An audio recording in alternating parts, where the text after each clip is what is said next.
ये तो हम सब जानते हैं कि 1947 में देश को आज़ादी मिली थी, भारत देश को आज़ादी मिली थी। पर ये कितने लोग मानते हैं कि ये आज़ादी हमें बहुत ज़्यादा लेट मिली थी, हमें बहुत जल्दी ये आज़ादी मिल सकती थी। शायद 1800s में ही हमें ये आज़ादी मिल सकती थी या अर्ली 1900s में भी हमें ये आज़ादी मिल सकती थी। बट बहुत सारे ऐसे कारण आए बीच में जिसकी वजह से ये आज़ादी डिले होती चलेगी और फाइनली जाके 1947 में ये आज़ादी भारतीयों को मिली। बहुत सारे ऐसे बड़े बड़े नाम हैं जिनको हमारे स्कूल्स में, हमारी स्टडीज़ के अंदर बहुत एक अलग पॉइंट ऑफ व्यू से दिखाया गया था। बट एक्चुअल में जब आप आज एक्सपर्ट्स की बात सुनते हो, आप पॉडकास्ट सुनते हो जिन्होंने एक्चुअल में इन लोगों के ऊपर स्टडी किया है, तो आपको एक बिल्कुल अलग पॉइंट ऑफ व्यू सुनने को मिलता है, देखने को मिलता है। सच क्या है? यही सच है जो एक्सपर्ट बताते हैं, क्योंकि इन लोगों ने स्टडी की है, इन लोगों ने हर तरीके का पॉइंट ऑफ व्यू देखा है, सुना है, जांचा है और फिर हमें बताया है। आज की वीडियो कई लोगों को एक्सट्रीम लग सकती है, भाई है एक्सट्रीम, क्योंकि जो अपने देश का नहीं वो किसी का नहीं।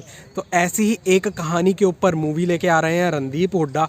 रणदीप हुड्डा कितने बेहतरीन एक्टर है, या आप उनकी पिछली 5 मूवीज़ उठा के देख लो, आपको पता लग जाएगा। बट अभी मैं बात करूँगा उनकी लेटेस्ट मूवी जिसका नाम है वीर सावरकर, जिसको बहुत ज़्यादा डिले के बाद फाइनली एक रिलीज़ डेट मिल गई है। एक 3-3.25 मिनट का ट्रेलर आया, और अगर ये ट्रेलर देख के आपकी रूह नहीं कांपी ना, तो आप भारतीय नहीं हो, आप हिंदू नहीं हो। अब मैं हिंदू से मेरा मतलब क्या है मैं अभी बताऊंगा आपको। बट अब के लिए आप इसको भारतीय मान के चलो, आप भारतीय नहीं हो। बहुत सारे ऐसे अनसंग हीरो हैं, ऐसे बहुत सारे हीरो हैं हमारी हिस्ट्री के अंदर जिनके बारे में बात नहीं की जाती, पर उनका रोल बहुत ज़्यादा इंपॉर्टेंट रहा है। पर ये वीर सावरकर जी एक ऐसे हीरो हैं जिनका रोल तो इम्पॉर्टेंट रहा ही रहा है, बट इनकी हिस्ट्री को मिटाने की कोशिश की गई है, छुपाने की कोशिश की गई है, दबाने की कोशिश की गई है। क्यों किया गया है ये मुझे भी नहीं पता, ये मूवी देख के पता लगेगा।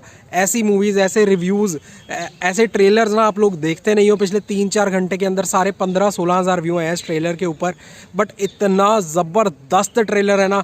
रणदीप हुड्डा की ट्रांसफॉर्मेशन देखना उस ट्रेलर के अंदर, और किस तरीके से वो बंदा ना रोल के अंदर घुस चुका है ना, मतलब कि मज़ा आ गया यार ये ट्रेलर देख के। प्लीज़ मेरी रिक्वेस्ट है आप लोगों से, जाओ जाके ट्रेलर देखो, मूवी को सपोर्ट करो। ऐसी मूवीज़ बार बार नहीं आती हैं। अब बहुत लोग ये भी बोलेंगे यार हो गया, अब आज़ादी मिल गई, अब ऐसी मूवीज़ का क्या काम। पहले तो हिस्ट्री के बारे में पता होना बहुत ज़्यादा ज़रूरी है, क्योंकि फ्यूचर जो है वो हिस्ट्री पे ही डिपेंड करता है। और कल को अगर ऐसी कोई भी सिचुएशन आती है, रशिया यूक्रेन का वॉर किसने सोचा था, कल को कोई भी ऐसी सिचुएशन आती है तो आपको आपकी हिस्ट्री से ही सबक मिलता है। आपको वो गलतियां दोबारा ना दोहराने का सबक आपकी हिस्ट्री से ही मिलता है। तो ऐसी मूवीज़ को देखना, ऐसे सिनेमा को सराहना बहुत ज़्यादा ज़रूरी है यार। ट्रेलर देखते देखते मेरी आंखों में आंसू आ गए थे। अभी ट्रेलर की बात करते करते मैं इमोशनल हो गया हूँ, मेरी आंखों में आंसू आ गए हैं। नॉन वायलेंस का पार्ट हमें पढ़ाया जाता है, पर वायलेंस का कितना इम्पोर्टेंट रोल रहा है आज़ादी के अंदर ये हमसे बात ही नहीं की जाती। वायलेंस को एक बैड लाइट में ही दिखाया जाता है, बट अपने सेल्फ डिफेंस के लिए वायलेंस कैसे यूज़ की गई, अपनी आज़ादी के लिए वायलेंस कैसे यूज़ की गई, ये सारी बातें हमें इस मूवी के अंदर पता चलेंगी।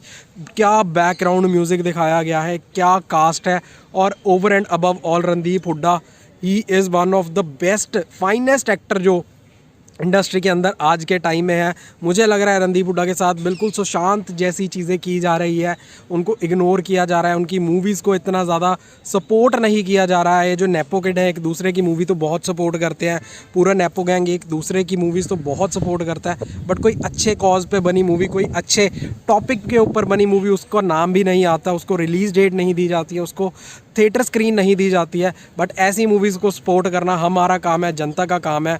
भाई अगर ज़िंदगी में तुम्हें कभी भी देश के लिए प्यार आया, देशभक्ति आई है, तो ये मूवी का ट्रेलर ज़रूर देखना और ये मूवी भी ज़रूर देखना। और जो मैं हिंदू कह रहा था ना, इस मूवी ने बताया कि हिंदू का मतलब क्या था। जो भी इंसान हिंद के अंदर रहता है, यानी इंडिया के अंदर रहता है, भारत के अंदर रहता है, वो हिंदू है। जब वो एकजुट होकर साथ खड़ेगा ना, तो कोई हम पे जीत नहीं पाएगा, कोई हमें कॉन्कर नहीं कर पाएगा, कोई हमारे ऊपर रूल नहीं कर पाएगा। ये था वीर सावरकर जी के हिंदू का मतलब, जिसको आज बिल्कुल ही अलग लाइट के अंदर दिखाया जाता है। तो बहुत सारी और चीज़ें पता लगेंगी, बहुत लोग जिनको हम महान महात्मा कहते हैं उनकी सच्चाई सामने आएगी, और एक्चुअल में बैक स्टोरी थी क्या वो पता चलेगी। So I am very excited for this movie. My humble request, please ऐसी मूवीज़ को सपोर्ट कीजिए, ऐसी वीडियोज़ को सपोर्ट कीजिए, क्योंकि ये चीज़ हमारे यूथ तक जानी बहुत ज़्यादा ज़रूरी है। वीडियो अच्छी लगी हो तो लाइक शेयर सब्सक्राइब करना मत भूलना।